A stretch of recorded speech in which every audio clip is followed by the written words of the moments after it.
আলহামদুলিল্লাহ, লক্ষ কোটি দরুদ ও সালাম ওই নবীজির উপর যিনি আমাদের আকায়ে নামদার তাজেদারে মদিনা, যিনি আমাদেরকে পথভ্রষ্টতা থেকে বাঁচার জন্য, ফিতনা ফাসাদ থেকে বাঁচার জন্য, দুনিয়ার সমস্ত জায়জামালা থেকে মুক্ত থেকে নিরাপদ রাস্তা দেখিয়ে দিয়ে গেছেন। সেটা হলো আহলে বায়াতের রাস্তা।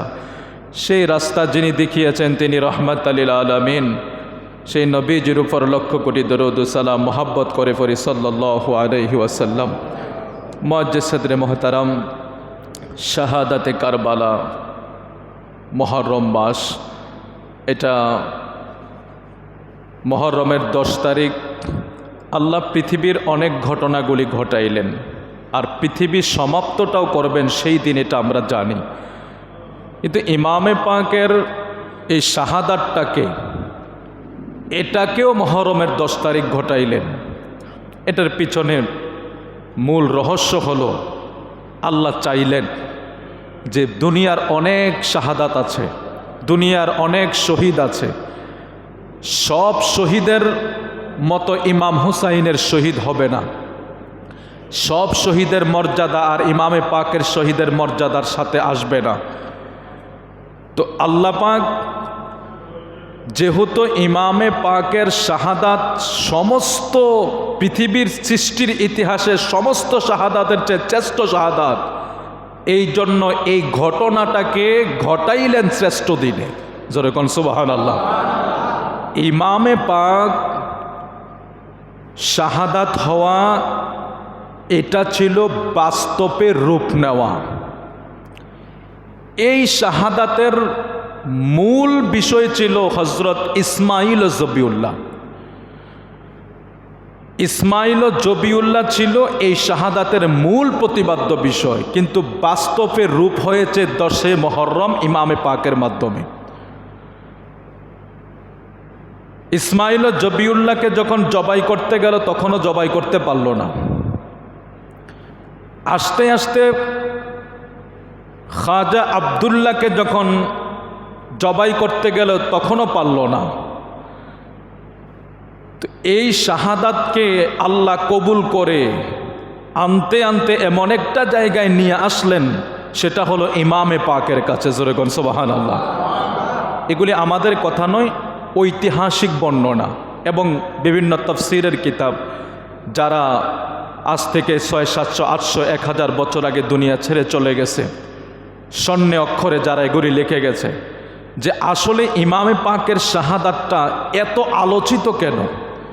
পৃথিবীতে তো আরও বহুত মানুষ শহীদ হয়েছে বিভিন্ন যুদ্ধে, মুতার ময়দানে, হুনাইনের ময়দানে, সিফফিনের যুদ্ধে, উহুদের যুদ্ধে, তাবুকের যুদ্ধে, তারপরে বদরের যুদ্ধে অসংখ্য অসংখ্য মানুষ শহীদ হয়েছে।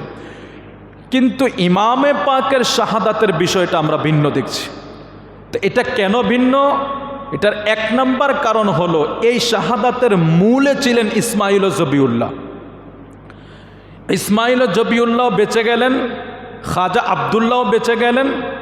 সবাই বেঁচে যাওয়ার মূল কারণ হলো এই শাহাদাত ঘটাবে আল্লাহ ইমামে পাক ইমাম হুসাইন রাদিয়াল্লাহু তাআলা আনহুর মাধ্যমে, এবং এই হুসাইন রাদিয়াল্লাহু তাআলা আনহু শাহাদাতের মাধ্যমে ইসলামের কিয়ামত পর্যন্ত ইসলাম শান্তি এবং শৃঙ্খলাভাবে চলার জন্য, হক এবং বাতিলকে পার্থক্য করার জন্য 61 হিজরিতে ইমামে পাকের শাহাদাতের মাধ্যমে এটা সংগঠিত হবে। এই জন্য এই ইমামে পাকের মূলত শাহাদাত। জোরে কোন সুবহানাল্লাহ। আপনি দেখেন কারবালার ময়দানের বিষয়টা যদি অনেকে ধরেন ইতিহাস পরে একটু বিকৃত হয়, ইমামে পাকের বিপক্ষে যারা ছিল আমরা তাদেরকে ইয়াজিদ বাহিনী নামে চিনি। এদের ভিতরে কিন্তু প্রায় 700 কোরআনে হাফেজ ছিল, মুফতি ছিল, মুহাদ্দিস ছিল, আলেম ছিল, হাফেজ ছিল। তো ইমামে পাকের বিরুদ্ধে যে 22,000 সৈন্য লড়েছে, ওরা সবাই আজানও দিয়েছে, নামাজও পড়েছে, ওদের তাবুতেও আজান হয়েছে, নামাজও হয়েছে, ইমামে পাকের তাবুতেও আজান হয়েছে, নামাজ হয়েছে। ঠিক এই জায়গার ভিতরে শুধু কেল চিন্তাধারায় দুইজনের দুই রকম ছিল। আজকে আমাদের দেশে যখন আমার কিছু কিছু মৌলবী ভাইয়েরার ওয়াজ শুনলে আমাদের কষ্ট লাগে যে ওরা শুধু ইয়াজিদকে বাঁচাতে চায় আর ইয়াজিদের পক্ষে কথা বলা, ইয়াজিদকে রহমতুল্লাহ আলাই বলা, ইয়াজিদ খুব ভালো মানুষ ছিল। দুই একদিন আগে শুনলাম আরেকজন বলতেছে খেলাফতের যোগ্য নাকি ইয়াজিদেই ছিল। নওজুবিল্লাহ বলেন। আচ্ছা, আওলাদে পাকের সাথে পার্থক্য করতে গিয়ে যদি আপনি ইয়াজিদের মতো ব্যক্তিকে হাইলাইট করেন, এগুলি দুঃখজনক বিষয় না? আপনারা শুধু ইমাম হুসাইনকে আল্লাহ কত জায়গায় যে শুধু আল্লাহ নিজেই বলেছেন হাবিব তাদেরকে ভালোবাসার কথা আপনি বলে দেন। অসংখ্য কোরআনের আয়াত, হাদিসে মোবারকা, ইমামে পাক ইমাম হাসান হুসাইনের শানে, মাওলা আলী মা ফাতেমার শানে। কিন্তু দুঃখের বিষয় হলো তাদের শানে এত আয়াতে কারিমা, এত এত হাদিস শরীফ, এত ফজিলত বর্ণনা। ও ভাই, এখন আমাদের দেশে দেখি বলে যে না, ইয়াজিদে খেলাফতের যোগ্য ছিল। এখানে তার মানে বুঝাইতেছে ইমাম হুসাইন খেলাফতের জন্য কারবালায় গিয়েছে। নওজুবিল্লাহ বলেন। আল্লাহ আমাদেরকে ক্ষমা করে দেখ। আমরা সঠিক চাই, আমরা ডকুমেন্টারি কথা চাই। এখন এমন একটা সময় ইম্পর্টেন্ট হলো প্রত্যেকটা কথার পিছনে যাতে দলিল থাকে। আমার কথা হলো যে যেটাই বলুক, এবার যেই দলের আলেমে হোক, আপনি যখন একটা কথা বলবেন, যেমন একজন বলেছে যে ইয়াজিদ 100 রাকাত তাহাজ্জুদ পড়েছে। এখন আমার দাবি হলো আপনি কোন কিতাব থেকে বলেছেন সেটা প্রেজেন্ট করেন জাতির সামনে। ইয়াজিদ তাহাজ্জুদ গুজারে ছিল, নফল নামাজ পড়ছে, এই পড়ছে সেই পড়ছে, অনেক ভালো লোক ছিল। তাহাজ্জুদ গুজারিওয়ালা ইয়াজিদ কাবা শরীফের গিলাফ পুরাইয়া দেয়। তাহাজ্জুদ গুজারিওয়ালা ইয়ারিফ কাবা শরীফের ছাদের উপরে ইসমাইল ও জবিউল্লাহর জবাইয়ের পরিবর্তে একটা দুম্বা এসেছিল জান্নাত থেকে। দুম্বার সিং কাবার ছাদের উপরে তৎকালীন সময় সংরক্ষিত রেখেছিল। এই ইয়াজিদ যখন কারবালার যুদ্ধ সংগঠিত হওয়ার পরে সে মদিনায় অভিযান চালায়, মক্কাতে অভিযান চালায়।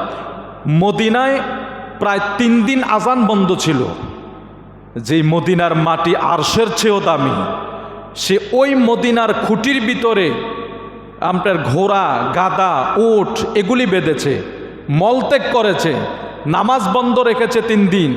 প্রায় 10,000 সাহাবিকে তারা ওই দিন মদিনাবাসীকে হত্যা করেছে। মক্কায় গিয়ে পাথর মারা যখন শুরু করছে, পাথরে ঘর্ষণে আগুন লেগে মক্কার গিলাফ, কাবার গিলাফে আগুন ধরে গেছে। আগুন ধরে কাবার ছাদের উপরে ইসমাইল জবিউল্লাহর পরিবর্তে দুম্বার সিং সেখানে সংরক্ষিত ছিল, সেটাও পড়ে গেছে। ও ভাই, তারপরও ইয়াজিদ এত ভালো। তবে কি আশ্চর্যের বিষয়, এই যে দেখেন একটা বই আছে, এটার নাম শামে কারবালা। এটা হলো পাকিস্তান থেকে, এটা উর্দু ভাষায় লিখিত, এটা বাংলাতে করা হয়েছে। মূলত এটা উর্দু কিতাব। তো এগুলি হলো ডকুমেন্টারি বিষয়। এখন আপনি যে কথাগুলি বলছেন, ইয়াজিদ 100 রাকাত নামাজ পড়ছে, আর এটা আমরা একটা জিনিস সান্ত্বনা পাই যে যেদিন ইয়াজিদ 61 হিজরিতে ইমামে পাকের সাথে যুদ্ধ ঘটনা সংগঠিত হয়েছিল, সেখানেও কিন্তু মুফতি মুহাদ্দিস ছিল, সেখানেও কিন্তু কোরআনে হাফেজ ছিল। তা তার মানে বোঝা গেল আজকের এই সময় এসে ওই ধরনের মুফতি মুহাদ্দিস, ওই ধরনের হাফেজ এই জামানায় এসো আমরা দেখতে পাই যারা ইয়াজিদের পক্ষ নিয়ে কথা বলে। হয়তো তারা ওই সময় যদি বেঁচে থাকতো, এরা যদি 61 হিজরির কারবালার বিষয় উঠাইয়া 1445 হিজরিতে 46 হিজরিতে আইসা যদি ইয়াজিদের পক্ষে কথা বলতে পারে, আপনারাই ভোট দেন। এরা যদি ওই দিন কারবালায় থাকতো, এরা কি হোসাইনের পক্ষে যুদ্ধ করতো? কোনোদিনও না। ও ভাই, আমরা তো, আপনারা বিচার বিশ্লেষণ করেন, আপনাদের বিবেক বুদ্ধি আছে। এই আজকে যদি ওরা ইয়াজিদের পক্ষে কথা বলতে পারে, তাহলে নিশ্চয়ই 61 হিজরিতে সেদিনও তারা কারবালায় হোসাইনের বিপক্ষে যুদ্ধ করত, ওই দিনও তারা যুদ্ধ করত। এটা পরিষ্কার বিষয়। এই জন্য আমরা আসলে দুঃখ করার কোনো বিষয় না, সেখান থেকে বেঁচে থাকার জন্য রাস্তা তৈরি করতে হবে। আমি জুমার ভিতরে আহলে বায়াতের ফজিলতগুলি আলোচনা করব। আমরা 10টার ভিতরে ইনশাআল্লাহ শেষ করে দেওয়ার চেষ্টা করব। কারণ আমাদের যে খুতবা আছে এটার ভিতরে প্রতিটা জুমায় মহরমে আহলে বায়াতের ফজিলত এবং কোনটা, আমার অনুরোধ থাকবে আমার কথার পেছনে কোনো দলিল আছে কিনা, আর আমি যে দলিলটা পেশ করছি সেটার সত্যায়িত কতটুক, এটাকে আপনি যাচাই করে দেখবেন। তারপরেও আমরা যাতে ঈমান হারা না হই। কারণ ইমাম ফখরুদ্দিন রাজি রহমতুল্লাহ আলাই তাফসিরে কবিরের ভিতরে লিখেছেন, ও পৃথিবীর মানুষ, তোমরা যদি বাঁচতে হয় আহলে বায়াতের নৌকায় উঠো, যদি উঠো বেঁচে যাইবা, না উঠলে তোমাকে এদিকে একদল টানবে, ওদিকে একদল টানবে, সামনে একদল টানবে, এই দলাদলির ভিতরে তুমি ঈমান হারা হইয়া মারা যাইবা। আর আহলে বায়াতের দল হইল এটা সফিনায়ে নূহ, আল্লাহু আকবার, এটা হলো সফিনায়ে নূহ। এটাও কে বলেছেন? হযরত আবু যার রাদিয়াল্লাহু তাআলা আনহু। তিনি কোন জায়গায় ধরে বলেছেন এই কথা জানে? কাবা শরীফের দরজায় ধরে বলেছেন, এ লোকেরা শোনো, ইয়া আইয়ুহান নাস, এ লোকেরা শোনো, আমি আমার নবীকে বলতে শুনেছি, সামিউতুন নাবিয়্যা সাল্লাল্লাহু আলাইহি সাল্লাম, আমি আমার নবীকে বলতে শুনেছি যে এই আহলে বায়াত হলো নূহ নবীর নৌকার মতো, সফিনায়ে নূহ। আমার নবী বলেছে যারা এই নৌকার ভিতরে উঠবে এরা পথভ্রষ্ট হবে না, এরা এই নৌকায় উঠে মান রকিবাহা নাজা, এরা নাজাতিদের দলে অংশগ্রহণ করলো।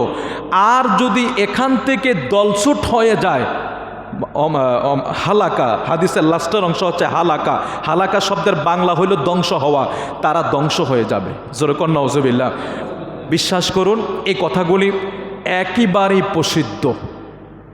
আপনি কেউ যদি জানতে চায়, দেখতে চায় আমাদের বকের পাটা এতটুক শক্ত আছে, আমি তাকে দেখাইতে পারবো আলহামদুলিল্লাহ। তারপরেও বিনয়ের সাথে বলি, যেহেতু আহলে বায়াতের রাস্তাটা আমার নবী বিভ্রান্ত থেকে, ফেতনা থেকে বাঁচার জন্য দিয়ে গেছেন, আমরা সেখানে আসব। এই যে আমরা যে কয়টা মানুষ বসেছি এখানে, মানুষের অভাব নাই। আহলে বায়াতের মহাব্বত কিন্তু সবার অন্তরে আমরা দেখতে পারছি না। আমরা চেষ্টা করব যতটুক পারি, ঘরে বসে হলেও। আগামী দিন অনেকে রোজা রাখছেন, অনেকে আগামী দিন মানুষ খাওয়াবেন, আগামী দিনের অনেক ফজিলত আছে। আপনি চাইলে কিছু দান করতে পারেন, মানুষকে দিতে পারেন, একজন এতিমকে খাওয়াতে পারেন। আহলে বায়াতের মহাব্বতে আপনি আগামী দিন অনেক সওয়াবের কাজ করতে পারেন। আল্লাহ আমাদেরকে যে যেখানে আছে সেখান থেকে শাহাদাতে কারবালাকে স্মরণ করার তৌফিক দান করুক, জোরে বলে আমিন। সাল্লাল্লাহু আলা মুহাম্মাদ সাল্লাল্লাহু আলাইহি ওয়াসাল্লাম, সাল্লাল্লাহু আলা মুহাম্মাদ সাল্লাল্লাহু আলাইহি। আমার নবী ইমামে ফাক ইমাম হাসান হুসাইন মাওলা আলী মা ফাতেমা, এই চারজন হইল আমার নবীর আহলে বায়াত। নবী এটা হাদিসের মাধ্যমে, কোরআনের আয়াতের ব্যাখ্যার মাধ্যমে পরিষ্কার করে যায়। অনেক সিয়াসিত্তার কিতাব বলেন, তাফসিরের কিতাব বলেন, সমস্ত জায়গায় আমার নবীকে যখন প্রশ্ন করা হয়েছে, ইয়া রাসূলুল্লাহ, আপনার কাছে আমরা জানতে চাই, আল্লাহ বলেছেন কুল্লা আসআলুকুম আলাইহি আজরান ইল্লাল মাওয়াদ্দাতা ফিল কুরবা। নবী গো, আল্লাহ বলেছেন আপনার নিকটে যারা আছে আমরা তাদেরকে ভালোবাসবো। এখন আপনার কাছে জানতে চাই আপনার নিকটে কারা, কাদেরকে আমরা ভালোবাসবো। আমার নবী নাম উল্লেখ করে পরিষ্কার করে দেয়। এক নম্বরে হইল আমার আলী, দুই নম্বরে ফাতেমা, তারপরে ওয়া ইবনাহুমা, তাদের দুই সন্তান হাসান এবং হুসাইনকে তোমরা ভালোবাসিও। আল্লাহ যে আয়াতে কারিমা নাজিল করছেন এটাই আমার নবী মানুষের কাছে পরিষ্কার করে দিলেন। চাদরের ভিতরে চারজনকে ঢুকাইয়া আমার নবী কয় এরা হলো আমার আহলে বায়াত। আল্লাহ আয়াত নাজিল করছে, ইয়া রাসূলুল্লাহ আপনি আপনার আহালদেরকে ডেকে নেন। আমার নবী ওই চারজনকে ডেকে নিলেন। তাইলে কোরআনের আয়াত, হাদিসের কিতাব, তাফসিরের কিতাব ইতিহাসের কিতাব, সমস্ত কিতাবগুলি আমরা গবেষণা করে দেখলাম। এখন আমার নবীর পরিবারেরও আমার নবীর আহাল, এটা ভিন্ন বিষয়, কিন্তু আমার নবী স্পেশালভাবে এই চারজনকে আহলে বায়াত হিসাবে আমার নবী স্বীকৃতি দেয়। এই জন্য এই সংগঠন, এই আহলে বায়াত, এই পাঁচটা দেহর নাম কোরআনের ভাষায় ওয়ায়ুতাহিরকুম তাতহীর যখন বলা হয়েছে, এই জন্য এই কোরআনের ভাষায়, এই আয়াতে কারিমার ভাষায় এই পবিত্র আহলে বায়াতকে আমরা যেই নামে চিনি, এটা হলো পবিত্র পাকে পাঞ্জাতন। জোরে কোন সুবহানাল্লাহ। পবিত্র পাকে পাঞ্জাতন। এই দেখেন, পাকে পাঞ্জাতনের ব্যাখ্যা আপনারা অনেক শুনেছেন। আজকে আমি আরেকটা চিকন কথা বলি। কোরআন শরীফে আছে ওয়ায়ুতাহিরকুম তাতহীর। আমি একজনকে বললাম, এই আপনি পবিত্র হয়ে আসেন। আপনাদের কষ্ট হইতেছে মনে হয়? আমার কষ্ট লাগতেছে না, মানুষ কম আর কি, কিন্তু কষ্ট লাগে না, কারণ মানুষ তো মানুষকে আপনি হাজারো চেষ্টা করে আনতে পারবেন না, আবার বিদায় করতে পারবেন, এটা মানুষের মন মানসিকতা। আমরা শুক্রবারে দাওয়াত দিয়েছি, আমরা এখন বোঝা গেল ইমাম হুসাইন কারবালায় গেছে দিন প্রতিষ্ঠার জন্য, আর আমরা মাহফিলে আসি তবরুকের জন্য। আজকে যদি এখানে দুই চারটা ড্যাগের আওয়াজ শোনা যেত, ও ভাই ভালো মানুষ দেখা যেত। ড্যাগের আওয়াজ নাই, আগুন জ্বলে না, চুলা জ্বলে না, বাউরসি নাই, কিছুই নাই, গ্রান নাই, তো আসবে কি করে? মানে এই হলো আমাদের মহাব্বত আর কি। আমাদের মহাব্বতগুলি ড্যাগে চলে গেছে, সোজা কথা। তো ড্যাগ থেকে বের করতে হয়, তারপরে আপনি আওলাদের রসুলের মহাব্বত দাঁড়িয়ে করতে পারবেন। ড্যাগ থেকে আমাদের মহাব্বত বের করতে হবে। আল্লাহ হেফাজত করুক, জোরে বলে আমিন। একটা এক্সাম্পল, কোরআন শরীফে আল্লাহ বলছে আমি তাদেরকে ওয়ায়ুতাহিরকুম তাতহীর। তহার শব্দের বাংলা হইল পবিত্র। এখন দুইবার কেন শব্দটা ব্যবহার করলেন? আল্লাহ ব্যবহার করছেন। আমি একজনকে বললাম, ভাই আপনি পবিত্র হয়ে আসেন, এটা স্বাভাবিক শব্দ। আবার আমি যদি ঠিক ওই লোকটাকে বলি, এই ভাই আপনি পবিত্র হওয়ার মতো পবিত্র হয়ে আসেন, তাহলে দুইটা শব্দে পার্থক্য আছে। এই জন্য প্রথমটা বলেছে একবার, পরেরটা বলেছে দুইবার। যেহেতু দুইবার বলেছে, তাইলে বোঝা গেল এই পবিত্রতার ভিতরে অনেক রহস্য আছে। আল্লাহকে জিগাই, আল্লাহ আপনি আহলে বায়াতকে পবিত্র করেছেন, এই কথাটা দুইবার কেন বললেন? আল্লাহ কয় দুনিয়ার সব পবিত্র একরকম, আহলে বায়াতের পবিত্র হইল আরেক রকম। আহলে বায়াতের পবিত্রতার সাথে অন্য পবিত্রতার তুলনা হয় না। এই জন্য আল্লাহ বলেছেন ওয়ায়ুতাহিরকুম তাতহীর। আমি আমার বন্ধুর আহালগুলাকে এত পবিত্র করেছি, পবিত্র করার মতো পবিত্র করেছি। এগুলি বড় দামি কথা। এই জন্য আল্লাহ যাতে আমাদেরকে বোঝার তৌফিক দান করে, আল্লাহ কবুল করুক, জোরে বলে আমিন। দেখেন এই আহলে বায়াতের উপর কি একটা চক্রান্ত চলছে। ইমামে হাসান রাদিয়াল্লাহু তাআলা আনহু এবং আমিরে মুআবিয়া রাদিয়াল্লাহু তাআলা আনহু, তাদের দুইজনের সাথে একটা সন্ধি চুক্তি হলো। তো এই ইমামে হাসানের সাথে মুসলিম বাহিনী আছে, তৎকালীন আমিরে মুআবিয়ার সাথেও মুসলিম বাহিনী আছে। আমার নবী কিন্তু এই দুই মুসলিম বাহিনীর জন্য নবী দোয়া করেছেন, আল্লাহ তৎকালীন সময় ওই দুইটার ভিতরে একটা কিছু দ্বন্দ্ব হবে, আল্লাহ এই দুই মুসলিম বাহিনীকে তুমি সমঝোতা করে দিও। তো আমিরে মুআবিয়া রাদিয়াল্লাহু তাআলা আনহুর সাথে ইমামে পাক ইমাম হাসান রাদিয়াল্লাহু তাআলা আনহু যিনি, ওনার একটা সন্ধি চুক্তি হয়েছে। এই সন্ধি চুক্তির হওয়ার পরে আমিরে মুআবিয়া এন্তেকাল করবে। ইমামে হুসাইনের খেলাফতের পরে আমিরে মুআবিয়া যদি এন্তেকাল করে, তাহলে অটো খেলাফত চলে যাবে ইমামে হুসাইন রাদিয়াল্লাহু তাআলার কাছে। এইভাবে তাদের সাথে একটা সন্ধি হয়েছে, চুক্তি হয়েছে। তো সন্ধি যখন হয়েছে, ওই দিক দিয়া ইয়াজিদ দেখলো তার বাবার অবস্থাও ভালো না। এখন বাবা যদি চলে যায়, তাহলে ইমাম হুসাইন মসনদে বসবে, কারণ ইয়াজিদের জায়গায় ইমাম হুসাইনকে বিচার করলে আমি বলবো এটা আকাশ পাতাল না, তার চেয়ে আরো বেশি ডিফারেন্স হবে ইমামে পাকের দরজা। ইমামে হুসাইনের দরজা কত বেশি হবে এটা তুলনাহীন।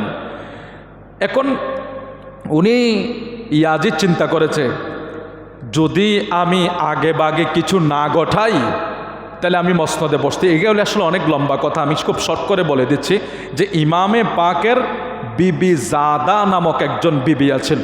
ওনার তো অনেকগুলি স্ত্রী ছিল, তার ভিতরে জাদা নামক স্ত্রী যিনি, তিনার কাছে কয়েকজন মহিলা পাঠাইলেন বিভিন্ন কুপরামর্শ দিয়ে, এবং তার কাছে বললেন যে তোমাকে এই দেওয়া হবে সেই দেওয়া হবে। মহিলা মানুষ তো, আপনি মহিলাদেরকে অনেক সহজে ঘায়েল করা যায়, কারণ তারা দিল নরম মানুষ।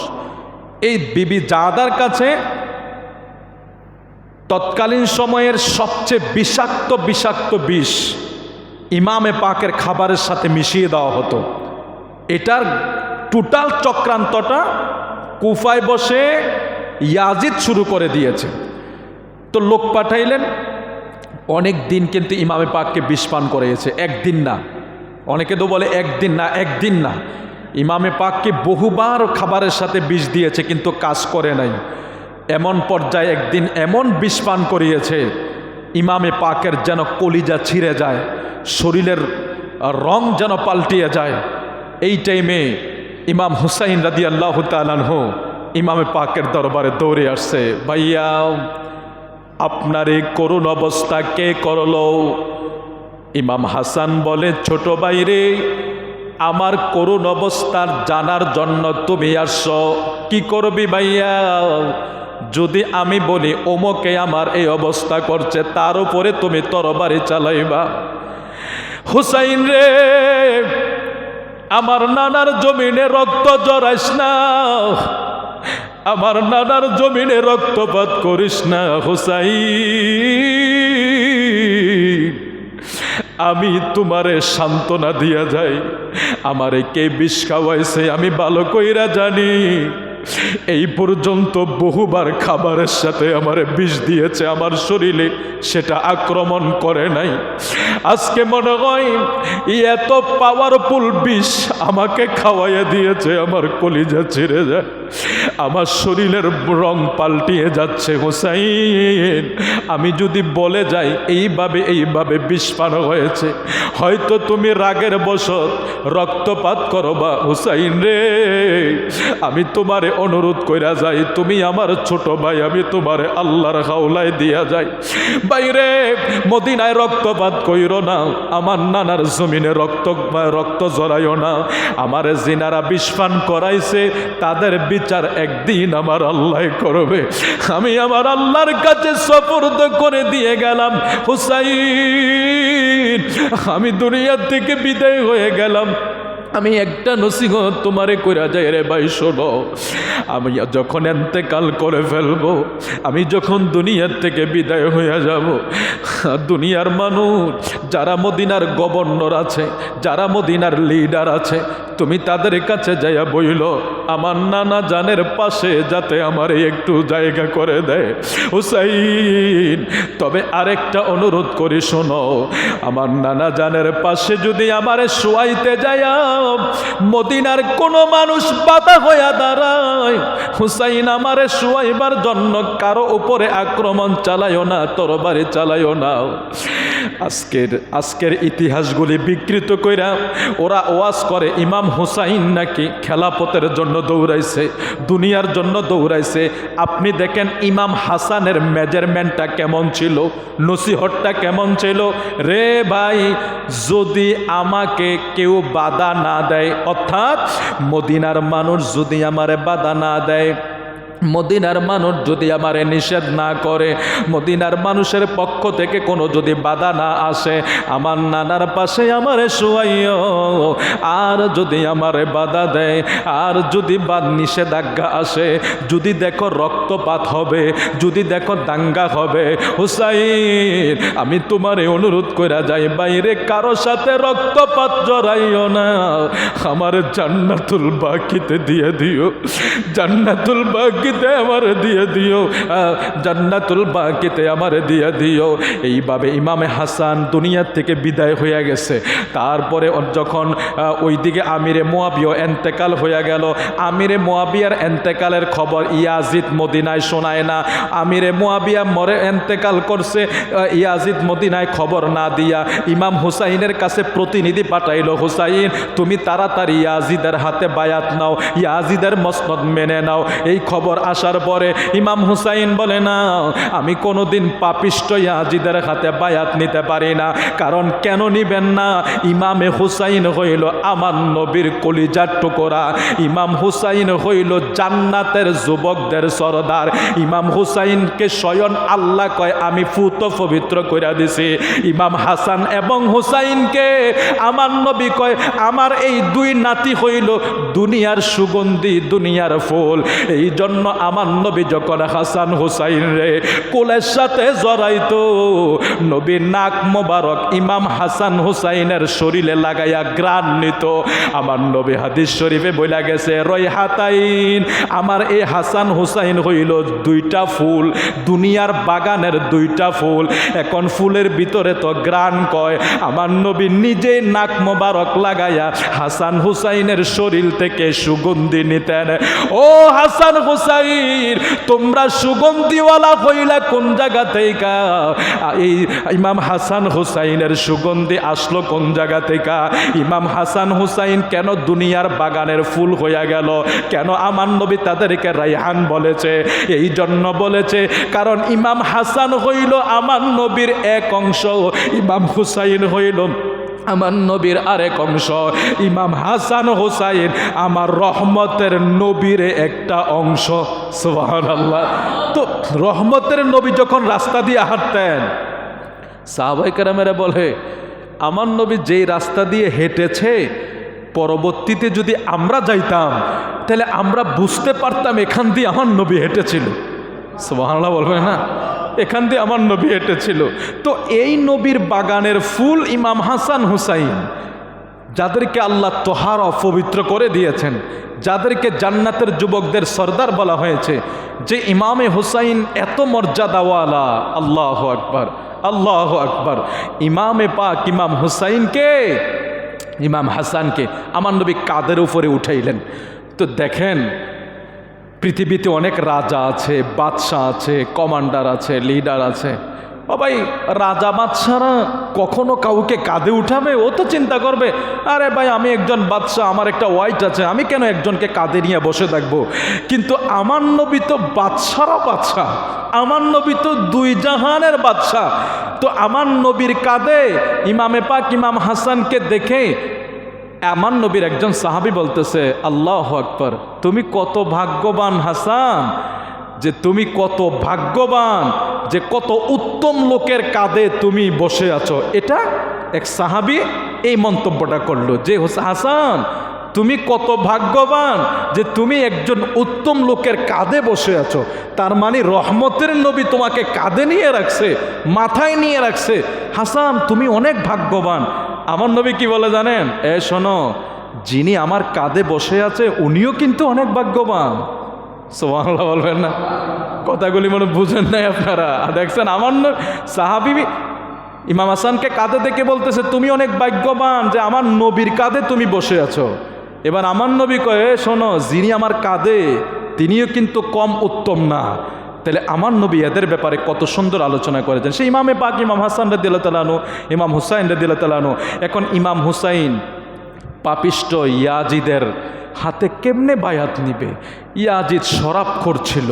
ইয়াজিদ বলতো, ইয়াজিদকে যখন কুফার মানুষ বলতো হুজুর আপনি এগুলি পান করেন কেন? কয় আরে বেশি খাইলে তো মাতাল না হইলে চলবে, কারণ মাতাল না হইলে এটা হারাম হবে না। আল্লাহ মাফ করুক, মদ একটু এক ফোঁটা যেভাবে হারাম, এক সীসা যেভাবে হারাম, এক ফোঁটাও তো সেভাবে হারাম। তৎকালীন সময় সে বলেছে না একটু খাইলে সমস্যা নেই, কারণ যেটা খাইলে নেশা হয় না ওইটা খাওয়া হালাল, নাউজুবিল্লাহ। এরকম তার অনেকগুলি শরীয়ত বিদ্বেষী, ইসলাম বিদ্বেষী কিছু ফতুয়া ছিল। সে ওই যে কারবালাকে বলা হয় হক বাতিলের পরিচয়, এই জন্যই বলা হয়। আজকে ইমাম হুসাইন যদি কারবালায় না যাইতেন, যুদ্ধ না করতেন, তাইলে ওনার কাছে যদি বায়াত নিতেন, তাহলে আমার নবীর ধর্ম কিয়ামত পর্যন্ত এমন একটা অবস্থায় দাঁড়াইতো, অন্যায় অনাচার অশ্লীলতার ভিতরে ভরে যাইতো। ইমামে পাক শহীদ হওয়ার মাধ্যমে সত্যের বিজয় হয়ে গিয়েছে। জোরে বলি আল্লাহু আকবার। সালাতুন ইয়া রাসূলুল্লাহ সালাম ইয়া হাবিবাল্লাহ সালাতুন ইয়া রাসূলুল্লাহ আলাইকুম। सुल्तान करबला को हमारा सलाम हो, जनाने मुस्तफ़ा को हमारा सलाम हो। असगर की नन्ही जान फैला को दुरूद हो, मज़लूमों बेख़ता को, मज़लूमों बेख़ता को हमारा सलाम हो। सुल्तान करबला को हमारा सलाम हो, जनाने मुस्तफ़ा को हमारा সালাম হো। ইমামে পাক ইমাম হুসাইনকে যখন চিঠি দেওয়া শুরু করলো, এক এক কইরা চিঠি দিতে দিতে ইমামে পাক তখন বিরক্ত হইয়া মদিনা থেকে মক্কায় চলে গেলেন। মক্কায় যাওয়ার পরেও অনেকগুলি চিঠি যখন ওনার কাছে জমা হইয়া গেল, উনি সাহাবীদেরকে নিয়ে মিটিংয়ে বসলেন। কেউ বললেন যাও, কেউ বললেন যাইও না। এইভাবে দুইটা দল হইয়া গেল। তখন ইমাম হুসাইন মুসলিম বিন আকিলকে কুফায় পাঠাইলেন। মুসলিম বিন আকিল তার দুইটা ছেলে মোহাম্মদ এবং ইব্রাহিমকে সাথে নিয়ে ইমামে পাকের চিঠিগুলাকে পর্যবেক্ষণ করার জন্য উনি যখন কুফায় চলে গেল, কুফার মানুষগুলি মুসলিম বিন আকিলকে পাইয়া তারা মুরিদ হইতে শুরু করলো। যখন দেখলো ইমাম হুসাইনের প্রতিনিধি, এমনভাবে তারা জড়াইয়া পড়ল। ইমাম মুসলিম বিন আকিলের হাতে বায়াত নিতে শুরু করলো। বায়াত নিতে নিতে অল্প দিনে প্রায় 40,000 কুফাবাসী বায়াত নিয়েছে। সুবহানাল্লাহ বলেন। এই ভালো অবস্থাটা দেখা ইমাম হুসাইন ইমাম মুসলিম বিন আকিল চিঠি লেখছে যে হুসাইন আসলেও তো কুফার মানুষ আপনাকে ভালোবাসে। ওরে ভাই, চিঠি দেখেন চক্রান্ত কি। চিঠিটা লিখছে, দূতের কাছে দিছে, চিঠি পাঠাইয়া দিছে। চিঠি অনেক দূর চলে গেছে। এদিক দিয়া কুফার গভর্নর ছিল নুমান ইবনে বশির। তো নুমান ইবনে বশির কুফার গভর্নর, কিন্তু সে আহলে বায়াতের প্রেমিক। আহলে বায়াতের প্রেমিক হওয়ার কারণে সে কি করে নাই, মুসলিম বিন আকিলের আসার বা এই দাওয়াতি কাজে কোনো বাধা সৃষ্টি করে নাই। কিন্তু যখন ইয়াজিদ খবর পেয়েছে যে ইমাম হুসাইনের প্রতিনিধি আসছে, তার কাছে 40,000 বায়াত নিয়েছে, সে তাৎক্ষণিক কুফার গভর্নর নুমান ইবনে বশিরকে সরাইয়া ওবায়দুল্লাহ বিন জিয়াদকে সেখানে বসিয়ে দিলেন। এই ওবায়দুল্লাহ বিন জিয়াদ যখন কুফার গভর্নর হয়ে বসে গেলেন, তখন থেকেই শুরু হয়ে যায় ইমামে পাকদের উপরে অত্যাচার, ষড়যন্ত্র। ইমামে পাক প্রতিনিধি ইমাম মুসলিম বিন আকিল যখন কুপায় এই 40,000 মুরিদ নিয়া উনি যখন চলতেছিলেন ফিরতেছিলেন, কেউ অজুর পানি আউগিয়ে দেয়, কেউ খাবার আউগিয়ে দেয়, মানে খেজমত আর খেজমত। একটা সময় ওবায়দুল্লাহ বিন জিয়াদ গভর্নর হাউস থেকে খবর পাঠাইলেন যে ইমাম মুসলিম বিন আকিলকে যিনি আশ্রয় দিয়েছেন সেটা হলো কুপার একজন নাম, ওনার নাম হজরত হানি। হানি খুবই আহলে বায়াতের প্রেমিক ছিল। তো এই হানি কিন্তু আবার কুপার খুব সম্মানিত একজন লোক ছিল। তাকে ডেকে গভর্নর হাউজে ওবায়দুল্লাহ বিন জিয়াদ নিয়ে গেলেন। নিয়া বলছে, তোমাকে আমি বলছি শোনো, তুমি মুসলিম বিন আকিলকে আমার কাছে সফর্দ করো। তখন হানি বলছে, খবরদার, আল্লাহর হাবিবের বংশধর, ইমামে পাকের প্রতিনিধি, সে মদিনা থেকে কুপা এসেছে, সে আমার মেহমান, সে আহলে বায়াতের একজন সদস্য। সুতরাং এই ইমাম মুসলিম বিন আকিল আমার ঘরে আশ্রয় নিয়েছে, আমি এত বড় নাফরমানি করতে পারবো না যে ইমাম মুসলিম বিন আকিলকে আমি তোমার কাছে সফর্দ করব, জাহেলিয়াতের কাছে সফর্দ করব। নাউজুবিল্লাহ বলবেন না? হানি তখন এই প্রতিক্রিয়া করার কারণে ওবায়দুল্লাহ বিন জিয়াদ হানিকে গ্রেপ্তার করে ফেললেন এবং যথেষ্ট আঘাত করলেন। এদিক দিয়া মুসলিম বিন আকিল যখন খবর পাইলেন 40,000 মুরিদ নিয়ে ওবায়দুল্লাহ বিন জিয়াদের গভর্নর হাউসকে ঘেরাও করলেন। সেখানে অনেক ঘটনা। ওবায়দুল্লাহ বিন জিয়াদ ওই মুরিদগুলাকে ধমক দিতে শুরু করলেন যে তোমরা যদি এখান থেকে সরে না যাও, আন্দোলন যদি না কমাও, বাড়িঘরে যদি না যাও, তোমাদের সন্তানগুলি মার্ডার হবে, তোমাদের বাড়িঘর ছাড়া হবে, তোমাদেরকে আগুন দিয়ে জ্বালিয়ে দেওয়া হবে। কুফার গভর্নর হাউস থেকে ওবায়দুল্লাহ বিন জিয়াদ যখন এভাবে একটা ঘোষণা দিয়েছে, ওই ঘোষণা শোনার পরে ইমাম মুসলিম বিন আকিল দেখে আস্তে আস্তে ওনার থেকে লোকগুলি সরে যাইতেছে। নাউজুবিল্লাহ বলেন। এই হলো চক্রান্ত এবং কুপাবাসীদের আসল রূপ। লোকগুলি সরতে শুরু করেছে। ইমাম মুসলিম বিন আকিল দেখে এদিকে লোক নাই, এদিকে লোক নাই, সামনের লোক নাই, পিছনের লোক নাই। আস্তে আস্তে 40,000 লোকের ভিতরে 20-30 জনও দেখে না, কিছুক্ষণ পরে দেখে 20-30 জনও নাই। উনি এই গভীর রজনীতে একা হয়ে গিয়েছে। গোটা কুপাবাসীর দরজা ইমাম মুসলিম বিন আকিলের জন্য বন্ধ করে দেওয়া হয়েছে। যেরকম নাউজুবিল্লাহ।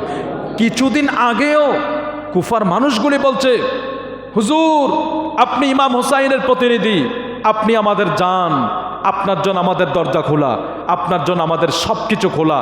ওবায়দুল্লাহ বিন জিয়াদ যেই মাত্র ঘোষণা দিল কুফার গভর্নর হাউসের ছাদে দাঁড়ায়া যে তোমরা যদি যার যার ঘরে ফিরে না যাও, তোমাদের বাড়িঘর পোড়া হবে, তোমাদের সন্তানগুলি হত্যা হবে, তোমাদেরকে নারীরা তোমরা বিধবা হয়ে যাইবা, এই যখন ঘোষণা দিল সবাই মুসলিম বিন আকিলের সঙ্গ ছেড়ে দিল। যাইতে যাইতে মুসলিম বিন আকিল একা হয়ে গেল। রাতের গভীরে যার ঘরের দরজায় যায় সে সরাইয়া দেয়, যার ঘরের দরজায় যায় সে সরাইয়া যায়।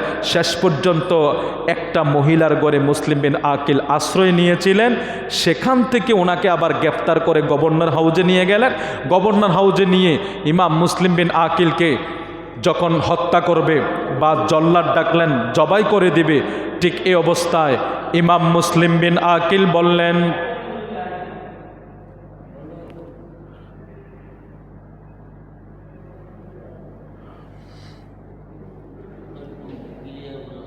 সাল্লাল্লাহু আলা মুহাম্মাদ সাল্লাল্লাহু আলাইহি ওয়াসাল্লাম সাল্লাল্লাহু মুহাম্মাদ সাল্লাল্লাহু। মাঝে মাঝে আমি এখান থেকে ওয়াজের আওয়াজ শুনি, লাগে আমি কেউ আবার ওয়াজ করতেছে, জন্য আমি বন্ধ করে দিলাম আর কি। এই জন্য কথা একটু আস্তে ধীরে যেয়ে বলেন, আস্তে বললেন, আসলে ডিস্টার্ব ফিল হয়ে যায়। তো যাই হোক, বলছিলাম আমাদের সময় খুব অল্প। গভর্নর হাউজে যখন মুসলিম বিন আকিলকে নিয়ে গেলেন, মুসলিম বিন আকিল একটা অনুরোধ করলেন, ইয়া ওবায়দুল্লাহ বিন জিয়াদকে, শোনো, আমি এসেছি ইমামে পাকের প্রতিনিধি হয়ে। তো আমার আসার কারণ হইল আমি হুসাইনকে চিঠি লিখব, হুসাইন এখানে আসবে যদি পরিস্থিতি ভালো দেখে। তো আমি তো ভালো দেখে হুসাইনকে চিঠি লিখে দিয়েছি। এখন তোমরা যে আচরণ করছো, আমি তো খবরটা ইমাম হুসাইনকে দিতে পারছি না, তুমি আমাকে ছেড়ে দাও, আমি মদিনা চলে যাই, আমি ইমাম হুসাইনকে খবর দেব। তখন ওবায়দুল্লাহ বিন জিয়াদ বললেন, না, তোমাকে এখান থেকে এক কদমও যেতে দেওয়া হবে না।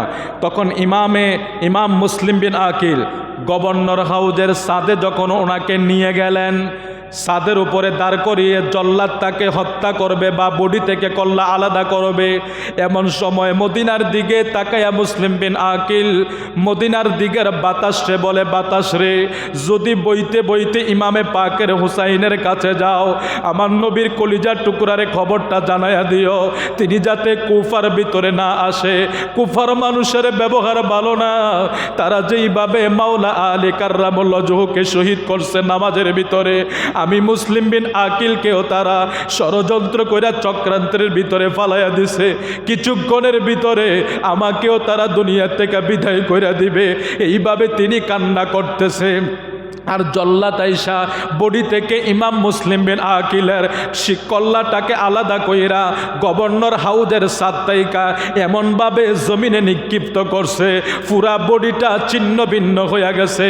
হানি কেন মুসলিম বিন আকিলের পক্ষ নিলেন? তাকেও গভর্নর হাউজের ছাদে উঠাইয়া সেই দিন বডি থেকে কল্লা আলাদা কইরা ছাদের উপর থেকে জমিনে নিক্ষেপ কইরা বডিটাকে তারা ছিন্ন ভিন্ন কইরা দিছে। আজকে ইয়াজিদের অনেক প্রেমিক এই দেশে পাওয়া যায়। এরা কি শুধু ইমাম হুসাইনকে শহীদ করেছিল? ইতিহাসের মূল গোড়া পড়েন, ইতিহাসের শুরু থেকে শেষ পর্যন্ত পড়েন। ইয়াজিদের পক্ষ নেন, ভালো কথা, কারণ আমরা জানি তৎকালীন সময়ে ইয়াজিদের পক্ষের লোক ছিল, এখনো আছে। এই জন্য এটা পরিষ্কার হইয়া যায়, মুসলমান শুধু নামে হইলে চলবে না, ইমানিওয়ালা মুসলমান দরকার, হুসাইনিয়তের মুসলমান দরকার। তারা ওই সময় ইমাম মুসলিম বিন আকিল সহ ইমাম হুসাইনের পক্ষ যারা নিয়েছে তাদেরকে তারা শহীদ করে দিয়েছে। নজুবিল্লাহ বলবেন না? তাদেরকে তারা শহীদ করে দিয়েছে। ইয়াজিদ তাদের উপর আক্রমণ চালিয়েছে। হাজিরিন, ইমাম হুসাইন তো চলে আসলেন কুফার ভিতরে। এদিক দিয়ে এত খবর হয়েছে উনি তো বলতে পারে না। ইমাম হুসাইন কুফায় চলে আসছে। খবর আসার পরে যখন খবর পাইলেন যে এইভাবে ঘটনা, এখন তো উনি এসে পড়েছে, যাবে কি করে? ওবায়দুল্লাহ বিন জিয়াদ 1000 সৈন্য পাঠাইলেন। ইমামে পাক ইমাম হুসাইনকে ঘেরাও করে ফেললে 1000 সৈন্য। এসে বলল, তুমি যেতে পারবা না, হয়তো বায়াত গ্রহণ করো, নাইলে তুমি যুদ্ধে প্রস্তুতি নাও। আস্তে আস্তে আস্তে আস্তে উনি যখন ইমাম মুসলিম বিন আকিল শহীদ হয় 60 হিজরিতে, 60 হিজরির শেষের দিকে। তখনকার সময় তো আপনার এখন 5-6 ঘন্টার ভিতরে আপনারা 5-6 হাজার মাইল চলে যান, তখন তো সেটা ছিল না। মানুষ যখন রওনা হইতো একটা দেশ থেকে আরেকটা দেশে যাইতে মিনিমাম 5 মাস, 6 মাস, 3 মাস, 4 মাস সময় লেগে যাইতো। সেটা অনেক লম্বা সময়ের প্রয়োজন হতো। তো এখন ইমাম মুসলিম বিন আকিল কিন্তু শহীদ হয়েছিল 60 হিজরিতে, আর ইমাম হুসাইন রাদিয়াল্লাহু তাআলা আনহু তিনি শহীদ হলেন 61 হিজরিতে। তাহলে এখানে গ্যাপটা হলো এই কারণে, ইমাম মুসলিম বিন আকিল শহীদ হওয়ার পর ইমাম হুসাইন যখন আসলেন, আসার পরে এবার এই মহরমের মাস ইমামে পাকের সাথে ওবায়দুল্লাহ বিন জিয়াদের আলোচনা চলছে। এক পর্যায়ে ইমামে পাক যখন কারবালার ময়দানে পৌঁছে গেলেন, সেখানে তাঁবু গাড়লেন। তাঁবু গাড়ার পরে এই তাঁবু থেকে যখন কুফার যে পানি ছিল, ওইখানে যেই ফুরাত নদীর পানির চতুর্পাশে সৈন্য দাঁড় করিয়ে দিলেন। 7 তারিখ থেকে পানি বন্ধ করে দিলেন। পানি নাই, খাবার নাই।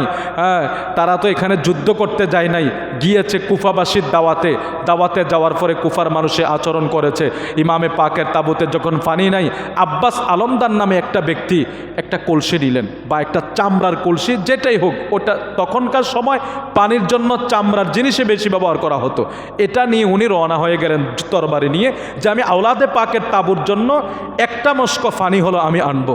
তিনি ওই যে ফুরাতের দিকে রওনা হয়ে গেলেন। সৈন্যগুলির সরাইতে ফুরাতের তীরে যখন নামলেন, ফুরাতের নিচে নাইমা একটা মস্ক পানি ফুরাইয়া আব্বাস আলমদার ঘোড়ার উপরে উঠেছে, এমন সময় দুষ্ট দুরাচারেরা আক্রমণ শুরু করে দিছে। ইমামে পাকের তাঁবুর ভিতরে পানি দিতে দিবে না, এমনভাবে তারা আক্রমণ করলো। আক্রমণ করতে করতে শেষ পর্যন্ত আব্বাস আলমদার ডান হাতটা কেটে পড়ে গেছে তরবারের আঘাতে। এবার তিনি মস্কটাকে বাম হাতে ধরলেন, বাম হাতটাও কেটে দিয়েছে তরবারের আঘাত করে। এবার তিনি মস্কটাকে দাঁত দিয়ে কামড় দিয়ে ধরলেন। এক দুরাচার দূর থেকে তীর মেরে মস্কর নিচে যেটা চামড়ার, এজন্য যখন তীর মেরেছে এটা ফুটা হয়ে গেছে, আর ফুটা হওয়ার কারণে সাথে সাথে পানিগুলো জমিনে পড়ে গেছে। এক ফোঁটা পানি আব্বাস আলমদার তাঁবুতে নিয়ে যেতে পারেন নাই। আব্বাস আলমদার পানি আনতে গিয়ে সেখানে শহীদ হয়ে গিয়েছে। এইভাবে কারবালার ইতিহাস আস্তে আস্তে যখন যুদ্ধ শুরু হয়ে গেল, শুরু হওয়ার আগের রাত্র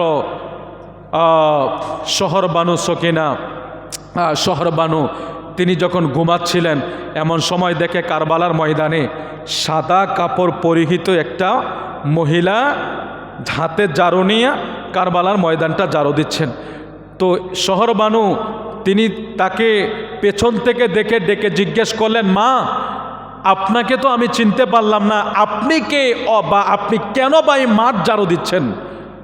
তখন ওই সাদা কাপড় পরিহিত মহিলা ডেকে বলছে, মা শোনো, আমি হইলাম ফাতেমা, ইমামে পাক ইমাম হুসাইনের মা।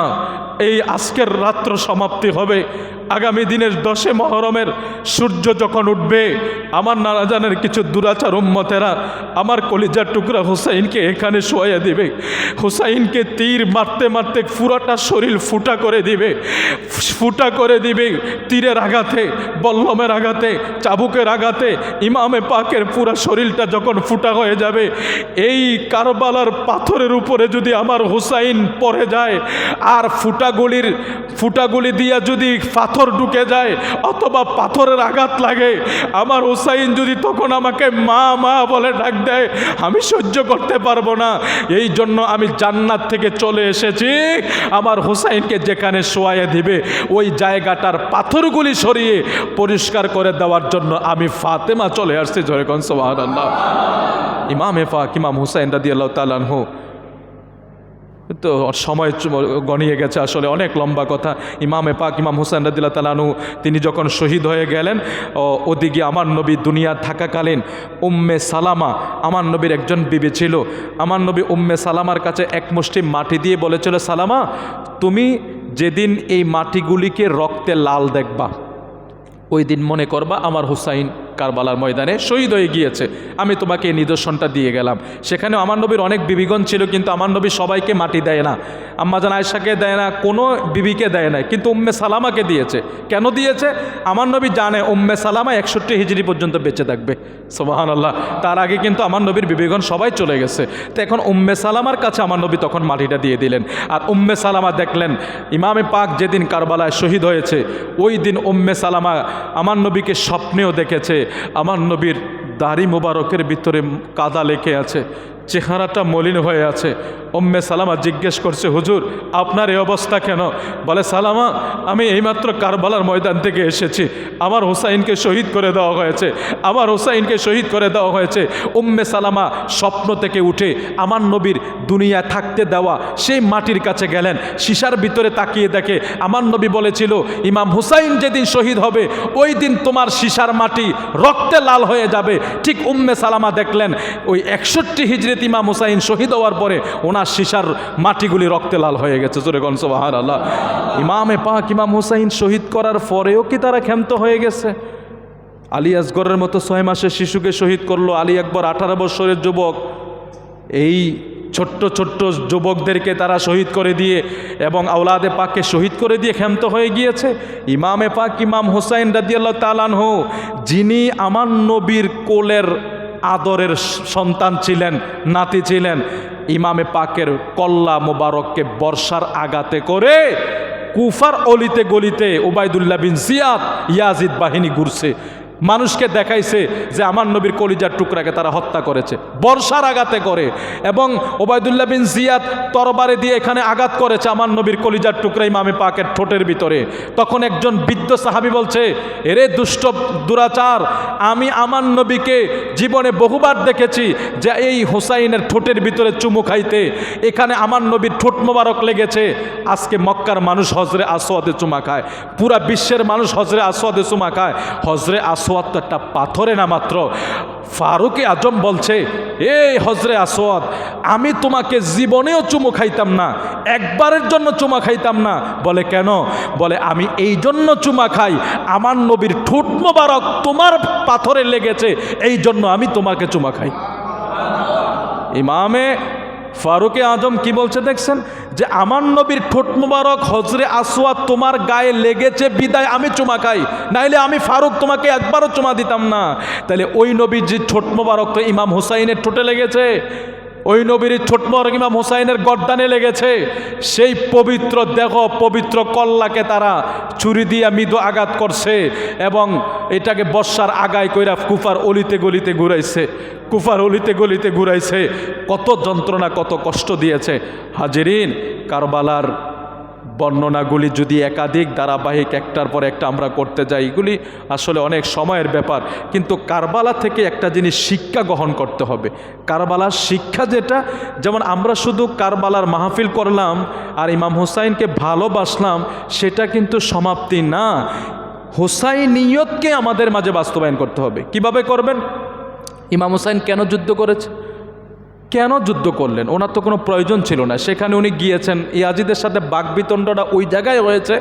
ইয়াজিদ ইসলাম বিরোধী কাজ করত, ইয়াজিদ নাপাক ছিল, ইয়াজিদ দুরাচার ছিল, ইয়াজিদ শরাবখোর ছিল।